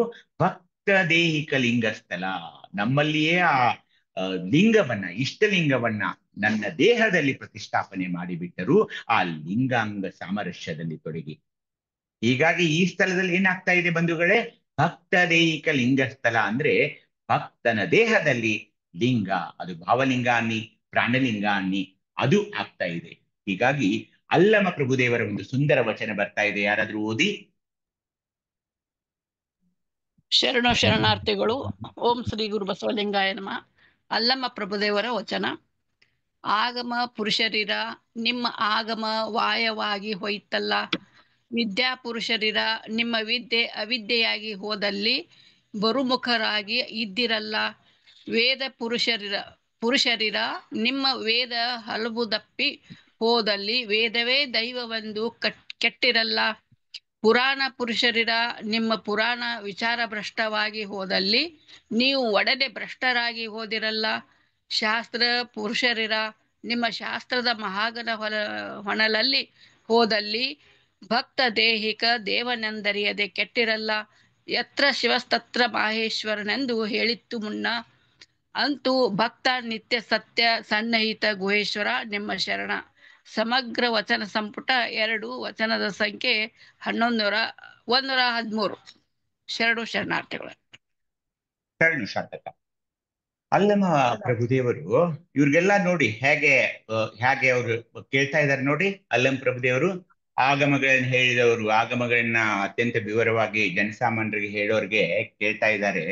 ಆಗಮ ಪುರುಷರಿರ ನಿಮ್ಮ ಆಗಮ ವಾಯುವಾಗಿ ಹೋಯಿತಲ್ಲ, ಅಂದ್ರೆ ಗಾಳಿಯಲ್ಲಿಯೇ ಹೋಗ್ಬಿಡ್ತಲ್ಲ, ಯಾರ ಮನದಲ್ಲಿ ಯಾರ ಹೃದಯದಲ್ಲಿಯೂ ಅದು ಉಳಿಲೇ ಇಲ್ವಲ್ಲ ಅಂತ ಕೇಳ್ತಿದ್ದಾರೆ. ವಿದ್ಯಾಪುರುಷರಿಗೆ ಈ ಪುರಾಣ ಅದು ಇದು ಹೇಳ್ತಾರಲ್ಲ, ವಿದ್ಯಾಪುರುಷರಿಗೆ ಏನ್ ಕೇಳಿದ್ರು, ನೀವು ಹೇಳ್ತಾ ಇರುವಂತ ಈ ವಿದ್ಯೆ ಅವಿದ್ಯೆಯಾಗಿ ಹೋಯಿತು, ನೀವು ಬಹುಮುಖರವಾಗಿ ಏನೇನೋ ಹೇಳ್ತಾ ಹೋದ್ರಿ ಅಂತ ಅವ್ರಿಗಂದ್ರು. ವೇದಗಳನ್ನು ಹೇಳುವಂತ, ವೇದಗಳನ್ನು ಉಪದೇಶಿಸುವಂತ ಆ ಜನರಿಗೆ ವೇದ ಪುರುಷರಿರ ನಿಮ್ಮ ವೇದ ಹೊಲಬು ತಪ್ಪಿ ದಾರಿ ತಪ್ಪಿ ಹೋದಲ್ಲಿ ವೇದವೇ ದೈವವೆಂದು ಕೆಟ್ಟಿರಲ್ಲ. ಏನ್ ಹೇಳಿದ್ರಿ ಇವರು? ವೇದ ಯಾಕೆ ಬಂತು? ವೇದದಿಂದ ದೇವನ ಸಾಕ್ಷಾತ್ಕಾರ ಮಾಡಿಕೊಡ್ತೀವಿ, ನಿಮಗೆ ದೇವನನ್ನು ತೋರಿಸ್ತೀವಿ, ನಿಮ್ಮ ದೇವ ಕೃಪೆಯನ್ನ ನಿಮ್ಮ ಮೇಲೆ ಮಾಡ್ತೀವಿ ಅಂತ ಹೇಳ್ತಾ ಹೇಳ್ತಾ ಹೇಳ್ತಾ ಕೊನೆಗೆ ಏನಂದ್ಬಿಟ್ರು? ವೇದವೇ ದೇವರು ಅಂತ ಹೇಳ್ಬಿಟ್ರು. ಅಲ್ಲಿ ತಪ್ಪಿ ಹೋಯ್ತೆಲ್ಲ. ವೇದವೇ ದೇವರು ಅಂದಾಗ ಅದು ತಪ್ಪಾಗ್ಬಿಡ್ತಾ ಇದೆ. ವೇದವೇ ದೈವವೆಂದು ಕೆಟ್ಟಿರಲ್ಲ. ವೇದ ಹೇಗೆ ದೈವ ಆಗುತ್ತೆ? ವೇದ ಹೇಗೆ ದೇವರಾಗುತ್ತದೆ? ವೇದದಲ್ಲಿ ನಾವು ದೈವ ಸಾಕ್ಷಾತ್ಕಾರ ಮಾಡ್ತೀವಿ ಅಂತ ಶುರು ಮಾಡಿದ್ರು, ಆದ್ರೆ ಕೊನೆಗೆ ಏನಂದ್ರು? ವೇದವೇ ದೈವ ಅಂದಾಗ ಅಲ್ಲಿ ಕೆಟ್ಟು ಹೋಗ್ಬಿಟ್ರು ಅಂತ ಅಲ್ಲಂ ಪ್ರಭುದೇವರು ಹೇಳ್ತಿದ್ದಾರೆ. ಪುರಾಣ ಪುರುಷರಿರ ನಿಮ್ಮ ಪುರಾಣ ವಿಚಾರ ಭ್ರಷ್ಟವಾಗಿ ಹೋದಲ್ಲಿ ನೀವು ಒಡನೆ ಭ್ರಷ್ಟರಾಗಿ ಹೋದಿರಲ್ಲ. ಪುರಾಣಿಕರು ಅಂತ ಬಂದ್ರು, ಪುರಾಣ ಹೇಳೋಕ್ ಶುರು ಮಾಡಿದ್ರು. ಆ ಪುರಾಣ ಹೇಳುವಾಗ ಈಗಲೂ ಅಷ್ಟೇ ಪುರಾಣ ಹೇಳ್ತೀವಿ 1 ತಿಂಗಳು 2 ತಿಂಗಳು ಅಂತ. ಕಾಗೆ ಗುಬ್ಬಿ ಕತೆ ಹೇಳೋದು, ಮುದುಕ ಮುದುಕಿ ಕತೆ ಹೇಳೋದು, ಏನೇನೋ ಲೌಕಿಕ ಜಗತ್ತಿನ ಅನೇಕ ಕತೆಗಳನ್ನ ಹೇಳ್ತಾ ಹೋಗಿ ಶರಣರ ಪುರಾಣ ಹೇಳ್ತೀವಿ ಅಂತ ಹೇಳಿ ಆ ಪುರಾಣವನ್ನು ಬಿಟ್ಟು ವಿಚಾರ ಭ್ರಷ್ಟರಾಗಿ ಹೋಗಿಬಿಟ್ರು. ಈಗೂ ಇದೇ ನಡೀತಾ ಇದೆ. ಪುರಾಣ ಅಂತ ಹಚ್ಚಿಸ್ತಾರೆ ಅನೇಕ ಊರುಗಳಲ್ಲಿ, ತಿಂಗಳಾನುಗಟ್ಲೆ ಪುರಾಣ ಅಂತ ಹೇಳ್ತಾರೆ. 5 ಲಕ್ಷ 10 ಲಕ್ಷ ರೂಪಾಯಿ ತಗೊಂಡು ಇದನ್ನ ಮಾಡ್ತಾರೆ. ಏನ್ ಮಾಡ್ತಾರೆ ಅಲ್ಲಿ? ಶರಣರ ವಿಚಾರಗಳನ್ನ ಏನಾದ್ರೂ ಹೇಳ್ತಾರಾ? ಶಿವಯೋಗದ ಬಗ್ಗೆ ಏನಾದ್ರೂ ಹೇಳ್ತಾರಾ? ಇಲ್ಲ. ಪುರಾಣ ವಿಚಾರ ಭ್ರಷ್ಟವಾಗಿ ಒಡನೆ ಭ್ರಷ್ಟರಾಗಿ ಹೋದಿರಲ್ಲ. ಏನ್ ಹೇಳ್ಬೇಕಾಗಿತ್ತು? ಈ ಶಿವಪಥ ಅಂದ್ರೆ ಏನು, ಈ ಸ್ಥಳಗಳು ಯಾವುವು, ಪಂಚಾಚಾರಗಳು ಯಾವುವು, ಅಷ್ಟಾವರಣಗಳ ಮಹಿಮೆ ಏನು, ಅವುಗಳ ಮಹತ್ವವೇನು ಅಂತ ಇವುಗಳನ್ನು ಜನಸಾಮಾನ್ಯರಿಗೆ ಹೇಳಬೇಕಾದ ಪುರಾಣಿಕರು ವಿಚಾರ ಭ್ರಷ್ಟವಾಗಿ ಹೋಗಿ ಬಿಟ್ಟು ತಾವೇ ಭ್ರಷ್ಟರಾಗಿ ಬಿಟ್ರು. ಶಾಸ್ತ್ರ ಪುರುಷರು ಏನ್ ಮಾಡಿದ್ರು? ಶಾಸ್ತ್ರಗಳನ್ನ ಹೇಳೋಕ್ ಬಂದ್ರು. ಏನಂದ್ರು ಅವರು? ಶಾಸ್ತ್ರದ ಮಹಾಪಥ ಹೊನಲಲ್ಲಿ ಹೋದಲ್ಲಿ ಭಕ್ತ ದೇಹಿಕ ದೇವನೆಂದರೆ ಅದರಲ್ಲಿ ಕಟ್ಟಿರಲ್ಲ. ದೇವರು, ಭಕ್ತ, ಜೀವ, ದೇವ ಬೇರೆ ಬೇರೆ ಅಲ್ಲ, ಅವು ಭಿನ್ನವಲ್ಲ ಅಂತ ಹೇಳ್ಬೇಕಾಗಿತ್ತು. ಯಾಕೆ ಹೇಳಲಿಲ್ಲ ಅವರು? ಅವ್ರಿಗೆ ಅದು ಗೊತ್ತೇ ಇಲ್ಲ. ಭಕ್ತ ದೇಹಿಕ ದೇವನು ಅನ್ನೋದು ಗೊತ್ತೇ ಇಲ್ಲ. ಲಿಂಗ ಸಮರತಿಯ ಬಗ್ಗೆ ಗೊತ್ತೇ ಇಲ್ಲ. ಲಿಂಗಾಂಗ ಸಾಮರಸ್ಯದ ಬಗ್ಗೆ ಗೊತ್ತೇ ಇಲ್ಲ. ಈ ಸ್ಥಳಗಳ ಬಗ್ಗೆ ಗೊತ್ತೇ ಇಲ್ದಾಗ ಯತ್ರ ಶಿವ ಸತ್ರ ಮಹೇಶ್ವರ, ಮಹೇಶ್ವರ ಬೇರೆಯಲ್ಲ, ಶಿವ ಬೇರೆಯಲ್ಲ ಅಂತ ಮೊದಲೇ ಎಲ್ಲಾ ಹೇಳಿತ್ತು ನಿಮಗೆ. ಆದ್ರೂ ಕೂಡ ನೀವೇನ್ ಮಾಡಿದ್ರಿ? ಭಕ್ತ ದೇಹಿಕ ದೇವನೆಂದರಿಯದೆ ನೀವು ಕೆಟ್ಟಿರಲ್ಲ ಅಂತ ಶಾಸ್ತ್ರ ಹೇಳೋರ್ಗೂ ಹೇಳುತ್ತಾ ಇದ್ದಾರೆ ನಮ್ಮ ಊರು. ನಾನ್ ಹೇಳ್ತಾ ಇಲ್ಲ, ನಮ್ಮ ಅತ್ಯಂತ ವ್ಯೋಮಕಾಯ ಮಹಾನ್ ಶಿವಯೋಗಿ ಅಲ್ಲಂ ಪ್ರಭುದೇವರು ಹೇಳ್ತಾರೆ.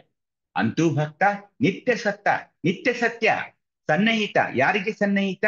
ಶಿವನಿಗೆ ಸನ್ನಿಹಿತ. ಬೇರ್ಪಡಿಸಲಾಗದ ಭಕ್ತ ಮತ್ತು ಶಿವನ ಒಂದು ಸಾನ್ನಿಧ್ಯ, ಇವೆರಡನ್ನ ಇಲ್ಲಿ ಹೇಳ್ತಾ ಇದ್ದಾರೆ. ಇದನ್ನ ಅರ್ಥನೇ ಮಾಡ್ಕೊಳ್ಳಿಲ್ಲ. ಆ ಆಗಮಗಳ ಅರ್ಥ ಮಾಡ್ಕೊಳ್ಳಿಲ್ಲ, ಶಾಸ್ತ್ರಗಳ ಅರ್ಥ ಮಾಡ್ಕೊಳ್ಳಿಲ್ಲ, ಯಾರು ಅರ್ಥ ಮಾಡ್ಕೊಳ್ಳಿಲ್ಲ. ಯಾವಾಗ ಅರ್ಥವಾಗ್ಲಿಲ್ವೋ ಮತ್ತೆ ಹೇಳ್ತಾರೆ ಹೇಗೆ? ಅದು ಅಲ್ಲದೆ ಏನಾಯ್ತು ಗೊತ್ತಾ? ಇನ್ನೊಂದು ದೊಡ್ಡ ಅನಾಹುತ ಆಯ್ತು. ಇವರು ಏನು ಸಾಧನೆ ಮಾಡ್ಲಿಲ್ಲ, ಭಕ್ತಿಹೀನರಾಗಿದ್ರಿ ಇವರು. ಇವರೇನು ಇಷ್ಟಲಿಂಗ ಪೂಜೆಯನ್ನು ಮಾಡ್ಕೊಳ್ತಾ ಇದ್ರ? ಸಾಧನೆಯಲ್ಲಿ ತೊಡಗಿದ್ರ? ಶಿವಯೋಗ ಪೂಜೆಯನ್ನು ಮಾಡ್ಕೋತಿದ್ರ? ಶಿವಯೋಗ ಅಂದ್ರೆ ಏನಾದ್ರೂ ಅಭ್ಯಸನ ಮಾಡಿದರ? ಅದನ್ನು ನಾನು ಏನಾದ್ರೂ ಸಾಧನೆಯಲ್ಲಿ ಮಾಡಬೇಕಾ ಅನ್ನೋದನ್ನ ಎಂದೂ ಅವರು ಅದನ್ನ ಕಂಡ್ಕೊಳ್ಳೇ ಇಲ್ಲ, ಮಾಡ್ಕೊಳ್ಳೇ ಇಲ್ಲ. ಹೀಗಾಗಿ ಭಕ್ತಿಹೀನರಾಗ್ಬಿಟ್ರು. ಅದು ಅರ್ಥವಾಗದೆ ಜನರಿಗೆ ಮಾತ್ರ ಹೇಳ್ತಾ ಹೋದ್ರು. ಒಂದು ದೊಡ್ಡ ದೊಡ್ಡ ಗ್ರಂಥಗಳನ್ನ ಇಟ್ಟುಕೊಂಡು ಆ ವೇದ ಈ ವೇದ ಅಂತ ಹೇಳ್ತಾ ಹೋದ್ರು. ಸ್ವತಃ ಏನಾಗಿದೆಯಪ್ಪ ಅಂದ್ರೆ ನಾನು ಭಕ್ತಿಹೀನ. ಶಿವನನ್ನು ಅವ್ರು ಕಾಣೋಕ್ ಸಾಧ್ಯವೇ ಇಲ್ಲ. ಓದಿದ್ರು ಪುರುಷರು ಬರೀ ಮಾತುಗಾರರು. ಅದೇ ವಾಗಾಡಂಬರ ಅಂದ್ರಲ್ಲ, ಶಬ್ದಾಡಂಬರ ಅನ್ನಿ ವಾಗಾಡಂಬರ ಅನ್ನಿ, ಈ ಪುರುಷರು ಬರೀ ಮಾತುಗಾರರು, ಬರೀ ಮಾತು ಮಾತು ಮಾತು. ಯಾವ ದೇವರನ್ನು ಜನಸಾಮಾನ್ಯರಿಗೆ ತೋರಿಸಬೇಕು ಅಂತ ವೇದಗಳನ್ನು ಬರೆದ್ರು, ಕೊನೆಗೆ ಅವುಗಳಿಗೆ ಎಷ್ಟೊಂದು ಮಹತ್ವ ಕೊಟ್ರು ಅಂದ್ರೆ ಈ ವೇದಗಳೇ ದೇವರು ಅಂತ ಹೇಳಿದಾಗ ಅಲ್ಲಿ ಆ ಬಾಳು ಕೆಟ್ಬಿಡ್ತಾ ಇದೆ. ವೇದವೇ ದೈವವೆಂದು ಕೆಟ್ಟಿರಲ್ಲ ಅಂತ ನಮ್ಮ ಅಲ್ಲಂ ಪ್ರಭುದೇವರು ಹೇಳ್ತಾ ಇದ್ದಾರೆ. ಪುರಾಣಿಕರು ಬಂದ್ರು, ಪುರಾಣ ಹೇಳಿ ಶುರು ಮಾಡಿದ್ರು. ಅವರು ಆ ಶಿವಯೋಗವನ್ನ ಬಿಟ್ಟು ಎಲ್ಲಾ ಹೇಳೋಕ್ ಶುರು ಮಾಡಿ ಭ್ರಷ್ಟರಾಗಿಬಿಟ್ರು. ಶಾಸ್ತ್ರ ಪುರುಷರು ಪಥಭ್ರಷ್ಟರಾಗಿ ಬಿಟ್ಟು ಅವರ ಬದುಕು ಸಹ ಹಾಳಾಯಿತು. ಅದ್ ನೋಡ್ತಾ ಇದ್ದೀರಿ ನೀವು. ನಿತ್ಯ ಜೀವನದಲ್ಲಿ ಎಷ್ಟೋ ಉದಾಹರಣೆಗಳು ನಮ್ಮ ಕಣ್ಣ ಮುಂದೆ ಇವೆ. ಒಂದು ನೆನಪಿಡಬೇಕು, ಈ ಸ್ಥಳದಲ್ಲಿ ಭಕ್ತ ದೈಹಿಕ ದೇವ ಅಂದ್ರೆ ಏನು? ನನ್ನ ದೇಹದಲ್ಲಿ ಶಿವನಿದ್ದಾನೆ. ಎಲ್ಲಿ ಶಿವನು ಅಲ್ಲಿ ಮಹೇಶ್ವರ ನಿಷ್ಠಾವಂತ ಭಕ್ತ. ನನ್ನ ಇಷ್ಟಲಿಂಗ ಎಲ್ಲಿಯವರೆಗೆ ನನ್ನ ಹತ್ತಿರ ಇರುತ್ತದೆಯೋ, ನನ್ನ ಎದೆ ಮೇಲೆ ಇರುತ್ತದೆಯೋ, ನಾನು ಬೇರೆಯಲ್ಲ, ಅವನು ಬೇರೆಯಲ್ಲ, ಅವನೇ ನನ್ನ ಪ್ರಾಣಲಿಂಗ, ಅವನೇ ನನ್ನ ಭಾವಲಿಂಗ ಅಂತ ಎಲ್ಲಿ ತನಕ ಇರುತ್ತದೆ, ನಾನು ಆಗ ಭಕ್ತ ದೈಹಿಕ ದೇವ. ದೇವ ಯಾರು ಅಂದ್ರೆ ಆತ ಯಾವಾಗ್ಲೂ ಭಕ್ತ ದೈಹಿಕನಾಗಿರ್ತಾನೆ. ಅವನ ನಿಜ ಸ್ಥಾನ, ನಿಜ ಸ್ಥಳ ಎಲ್ಲಿ ಅಂದ್ರೆ ಭಕ್ತನ ದೇಹದಲ್ಲಿ. ಇದೇ ಭಕ್ತ ದೈಹಿಕ ಲಿಂಗ ಸ್ಥಳ. ಬೇರೆ ಎಲ್ಲಿ ಇರ್ತಾನೆ ಅವನು? ನನ್ನಲ್ಲಿ ಇರ್ಬೇಕಲ್ವೇ? ಮಹೇಶ್ವರನನ್ನು ಬಿಟ್ಟು ಬೇರೆ ಎಲ್ಲಾದ್ರೂ ಶಿವನು ಇರೋಕೆ ಸಾಧ್ಯವೇ? ಇಲ್ಲ. ಹಾಗಾಗಿ ಭಕ್ತನೇ ನಿತ್ಯ ಸತ್ಯ, ಪರಮಾತ್ಮನಿಗೆ ಆತ ಸನ್ನಿಹಿತ ಅಂದ್ರೆ ಸಮೀಪನಾಗಿರ್ತಾನೆ. ಹೀಗಾಗಿ ಚನ್ನಬಸವಣ್ಣನವರು ಹೇಳಿದ್ರು ಈ ಒಂದು ತತ್ವವನ್ನ. ಓದಿ ಯಾರಾದ್ರೂ. ಓಂ ಶ್ರೀ ಗುರು ಬಸವಲಿಂಗಾಯ ನಮಃ. ಕುಲವಳಿದು ಛಲವಳಿದು ಮದವಳಿದು ಮಚ್ಚರವಳಿದು ಆತ್ಮತೇಜ ಒಳಿದು ಸರ್ವ ಅಹಂಭಾವ ಒಳಿದು ನಿಜ ಉಳಿಯಿತು. ಲಿಂಗ ಜಂಗಮವೆಂಬ ಶಬ್ದವಿಳಿದು ಸಾಧ್ಯವಾಯಿತು ನೋಡ. ತಾನಳಿದು ತಾನುಳಿದು ತಾನು ತಾನಾದ ಸಹಜ ನಿಜ ಪದವಿಯಲ್ಲಿ ಕೂಡಲ ಚೆನ್ನ ಸಂಘ ಲಿಂಗ ಇತ್ತು. ಸಮಗ್ರ ವಚನ ಸಂಪುಟ 3, ವಚನದ ಸಂಖ್ಯೆ 724. ಸರ್ವರಿಗೂ ಭಕ್ತಿಯ ಶರಣಾರ್ಥಿಗಳು. ಶರಣ ನಾಗರತ್ನ ಅಕ್ಕ. ಚನ್ನಬಸವಣ್ಣವ್ರು ನೋಡಿ, ಮಹೇಶ್ವರ ಅಂದೋಗೆ ನಾನು ಈಗ ಏನು ಸ್ವಾನುಭವದಲ್ಲಿ ನಾವು ಈಗ 69-70 ಜನ ಇದೀವಲ್ಲ, ಒಂದು ನೋಡಿ ನಾವ್ ಯಾರಂದ್ರೆ ಕುಲವಳಿದು ಛಲವಳಿದು ಮದವಳಿದು ಮಚ್ಚರವಳಿದು ಆತ್ಮತೇಜ ಒಳಿದು ಸರ್ವಾಹಂಭಾವ ಉಳಿದವರೇ ಆಗಿದ್ದೀವಿ. ನಮಗೆ ಕುಲವಿಲ್ಲ. ನಮ್ಮ ಕುಲ ಲಿಂಗವಂತ ಕುಲ, ನಮ್ಮದು ಲಿಂಗಾಯತ ಕುಲ. ಛಲವಳಿದು, ನಮಗೆ ಛಲ ಬೇಕು. ಶರಣಂಗೆ ಆ ವಚನ ನೆನಪು ಮಾಡ್ಕೊಳ್ಬೇಕು. ಛಲವಳಿದು, ನಮಗೆ ಯಾವ ಛಲ ಇಲ್ಲ. ನಮ್ಮಲ್ಲಿ ಮದ ಇಲ್ಲ, ಮತ್ಸರವಿಲ್ಲ. ಯಾರ ಮೇಲೆಯೂ ಮತ್ಸರವಿಲ್ಲ. ನನ್ನದೇ ಆದ ಒಂದು ಆತ್ಮ ತೇಜವದೇದ ಅಂತ ಏನ್ ಮಾತಾಡ್ತಿರ್ತಾರಲ್ಲ, ಅದೂ ಇಲ್ಲ. ಎಲ್ಲಾ ಸರ್ವ ಅಹಂಭಾವ ಅಂತ ಏನಿದೆಯಲ್ಲ, ಈ ಅಹಂಭಾವ ಅನ್ನೋದಿದೆಯಲ್ಲ, ಇದು ಬುದ್ಧಿಯ ಪಕ್ಕಕ್ಕೆ ಇರ್ತಾ ಇದೆ. 4 ಚತುಷ್ಟಯಗಳು ಬರ್ತಾ ಇವೆಲ್ಲ, ಅದರಲ್ಲಿ ಇದು ಒಂದು. ಮನಸ್ಸು, ಬುದ್ಧಿ, ಚಿತ್ತ, ಅಹಂಕಾರ. ಅಹಂಕಾರ ಈ ಬುದ್ಧಿಯ ಪಕ್ಕಕ್ಕೆ ಇರ್ತಾ ಇದೆ. ಅದು ಯಾವಾಗಲೂ ನಾನು ಮಾತನಾಡುವಾಗ ಅಹಂಭಾವ, ಬುದ್ಧಿಯಿಂದ ನಾನು ಮಾತಾಡ್ತಿರ್ತೀನಿ, ಆದ್ರೆ ಅಹಂಭಾವ ಅದ್ರ ಪಕ್ಕಕ್ಕೆ ಇರೋದ್ರಿಂದ ಸ್ವಲ್ಪ ಏನಾದ್ರೂ ಅಹಂಭಾವ ಜಾಗೃತಿ ಆಗ್ತಾ ಇದೆ. ಇವೆಲ್ಲವನ್ನ ನಾವು ಬಿಡ್ಬೇಕು. ಮಾಹೇಶ್ವರ ಸ್ಥಿರದಲ್ಲಿ ಕುಲವಳಿದು ಛಲವಳಿದು ಮದವಳಿದು ಮಚ್ಚರವಳಿದು ಆತ್ಮತೇಜವಳಿದು ಸರ್ವಾಹಂಭವಳಿದು ಏನು ಉಳಿಬೇಕು? ಕೇವಲ ಶಿವತತ್ವ ನಿಜ ಉಳಿಬೇಕು. ಯಾಕಂದ್ರೆ ಈಗ ಅರ್ಥ ಆಗ್ತಾ ಇದೆ ಏನು ಆ ಸತ್ಯ ಅಂದ್ರೆ, ನನ್ನ ಇಷ್ಟಲಿಂಗ ಆ ಶಿವ ನಿಜ ಉಳಿಯಿತು.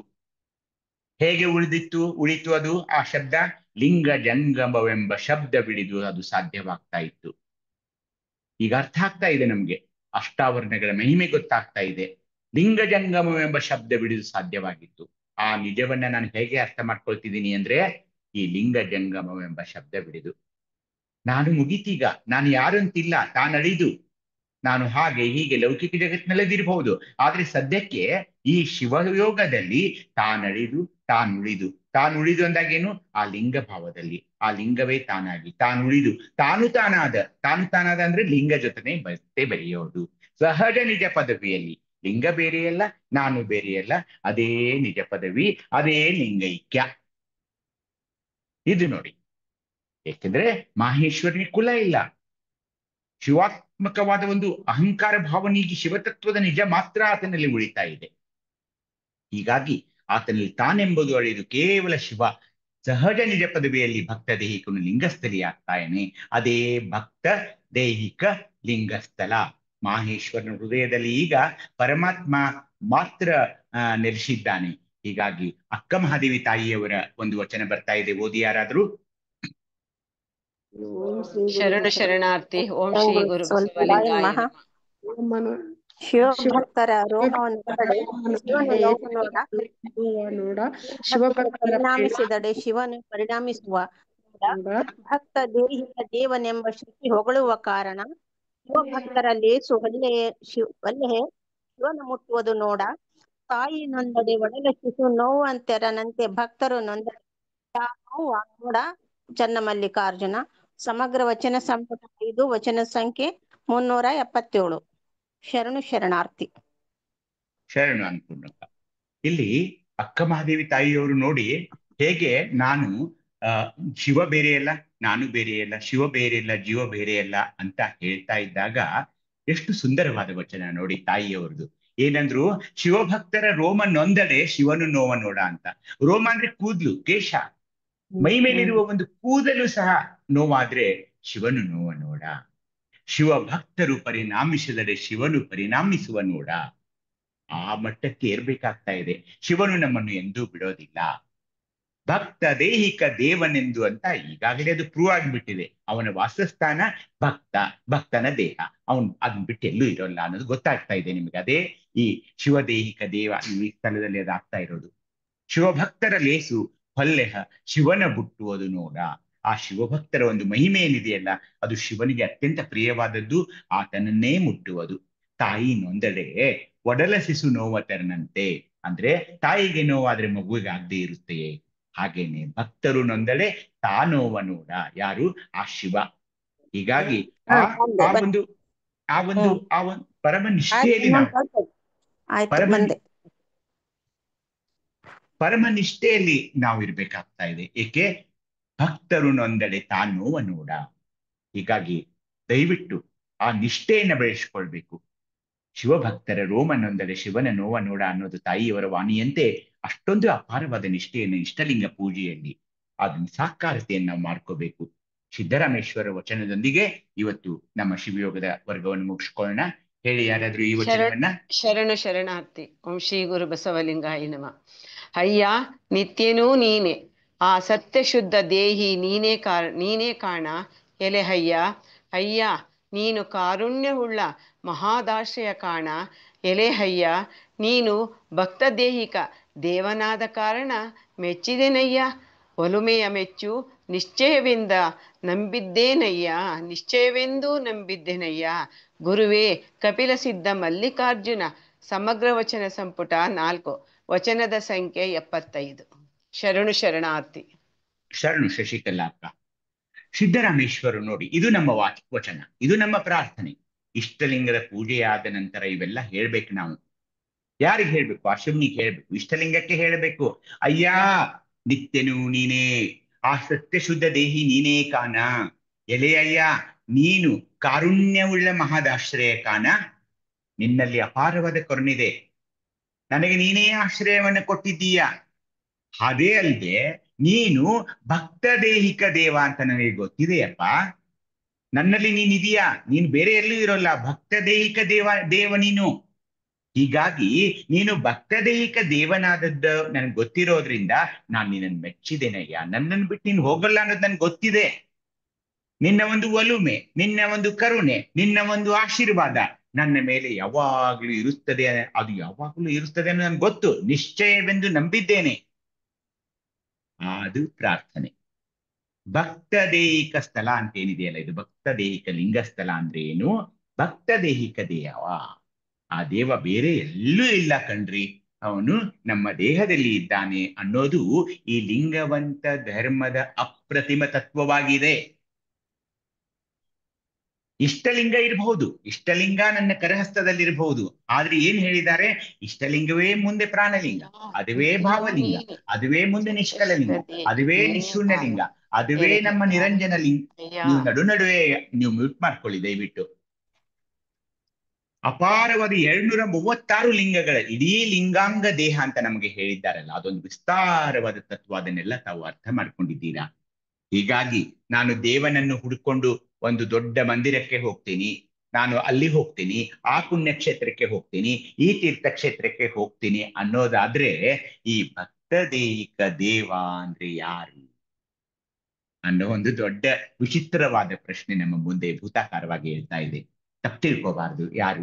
ಭಕ್ತದೇಹಿಕ ದೇವ ನಮ್ಮ ಶಿವನಾಗಿದ್ದಾನೆ ಅನ್ನೋದು ಒಂದು ಪರಮ ಸತ್ಯವನ್ನು ಕೊಡ್ತಾ ಇರುವಂತಹ ಈ ಸ್ಥಳಕ್ಕೆ ಒಂದು ದೀರ್ಘದಂಡ ನಮಸ್ಕಾರವನ್ನು ಮಾಡುತ್ತಾ ಇಲ್ಲಿಗೆ ಮಹೇಶನ ಎಲ್ಲಾ ಅಂಗಸ್ಥಲಗಳು ಮುಗಿತಾ ಇವೆ ಅಂತ ಹೇಳಿ ತಮಗೆಲ್ಲರಿಗೂ ಇನ್ನೊಮ್ಮೆ ಶರಣು ಶರಣಾರ್ಥಿಗಳನ್ನು ಹೇಳಿ ತಮ್ಮ ಪಾದಾರವಿಂದಗಳಿಗೆ ನಮಿಸುತ್ತಾ ನನ್ನ ವ್ಯಾಖ್ಯಾನಕ್ಕೆ ವಿರಾಮ ನೀಡುತ್ತೇನೆ.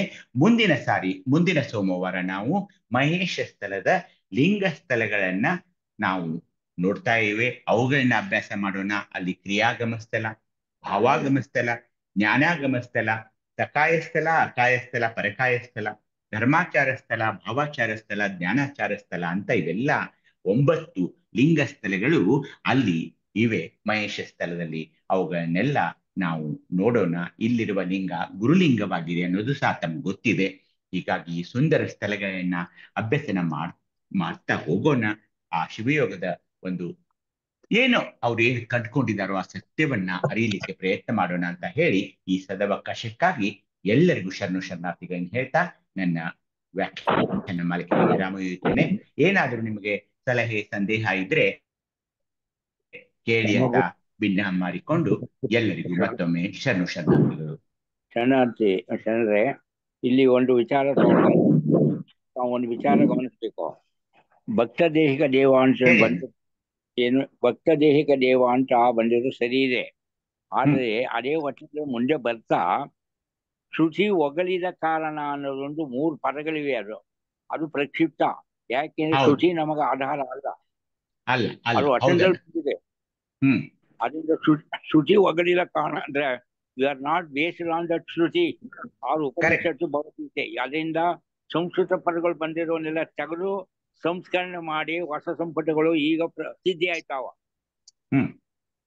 ಅಲ್ಲಿ ಅನಾವಶ್ಯಕ ಸಂಸ್ಕೃತ ಪದಗಳಿಗೆ ನಾವು ಬೇಕಾಗಿಲ್ಲ. ಗಮನಿಸ್ತಾ ಆದ್ರಿಂದ ಅಲ್ಲಿ ಪದ 3 ತೆಗೆಯಬೇಕು. ಅದು ನಮಗ ಅಪ್ರಸ್ತುತ. ಶ್ರುತಿ ಒಗಲಿದ ಕಾರಣ ಅನ್ನೋದು ಇದ್ದು ತೆಗೆಬೇಕು, ನಾವು ಬೇಕಿಲ್ಲ ಅದು. ಆಯ್ತಣ್ಣ, ಹೌದು, ನೀವ್ ಹೇಳೋದು ನಿಜ, ಖಂಡಿತ. ಮತ್ತೆ ಯಾರಿಗಾದ್ರೂ ಏನಾದ್ರೂ ಅಭಿಪ್ರಾಯ, ಸಲಹೆ, ಸೂಚನೆ ಇದ್ರೆ ಹೇಳಿ.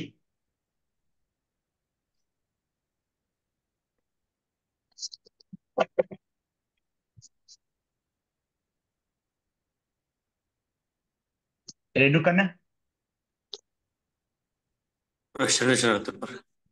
ಮುಗಿಸೋಣ, ಮಂಗಲ್ ಮಾಡೋಣ. ಆಯ್ತು, ಮಾಡೋಣ. ಇಲ್ಲಿನವರೆಗೂ ಶಿವಯೋಗ ಕುರಿತಾದ ಅನುಭವವನ್ನು ದಯಾನಂದ ಲೇಖಕರು ನಮ್ಗೆ ಮಾಡಿದ್ರು. ತಮ್ಮ ಯಾರಿಗೂ ಅದ್ರ ಮೇಲೆ ಸಂದೇಹ ಇಲ್ಲ ಅನ್ಸುತ್ತೆ. ನಾಳೆ ಭಾರತೀಯವರಿಂದ ಸೈಕಿಲಗಳ ಬಗ್ಗೆ ಅನುಭವ ಇರುತ್ತೆ. ಇಲ್ಲಿನವರೆಗೂ ತಮ್ಮ ಅನುಭವ ಶಿವಯೋಗದ ಕುರಿತ ತಮ್ಮ ಅನುಭವ ಮಾಡ್ತಕ್ಕಂಥ ದಯಾನಂದ ಲೇಖಕರಿಗೆ ಭಕ್ತಿಯ ಶರಣು ಶರಣಾರ್ಥಿಗಳನ್ನ ಅರ್ಪಿಸ್ತಾ ಸಂಪನ್ನ ಮಾಡ್ಲಪ್ಪ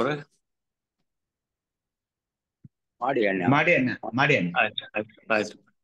ಇಲ್ಲಿಗೆ ಸಮಯ 9:36 ಆಗ್ತಾ ಬಂತು. ಇಂದಿನ ಸ್ವಾನುಭವದಲ್ಲಿ ಸದ್ಭಾವಕ್ಕೆ ಸಂಪನ್ನ ಮಾಡೋಣ. ತಂದೆ ನೀನು, ತಾಯಿ ನೀನು, ಬಂಧು ನೀನು, ಬಳಗ ನೀನು, ನನಗೆ ನೀನಲ್ಲದೆ ಮತ್ತಾರಿಲ್ಲವೇ ಕೂಡಲ ಸಂಗಮ ದೇವ. ಹಾಲಲ್ಲದು ನೀರಲ್ಲದು ನಿಮ್ಮೆಯ ಧರ್ಮ. ಶರಣ ಸತ್ಯ ಲಿಂಗಪತಿ ಜಯ ಗುರು ಬಸವೇಶ. ಸರ್ವರಿಗೂ ಭಕ್ತಿಯ ಶರಣು ಶರಣಾರ್ಥಿಗಳು. ಜಯ ಬಸವ. ಶರಣು ಶರಣಾರ್ಥಿಗಳು. ಸರ್ವರಿಗೂ ಭಕ್ತಿಯ ಶರಣಾರ್ಥಿಗಳು.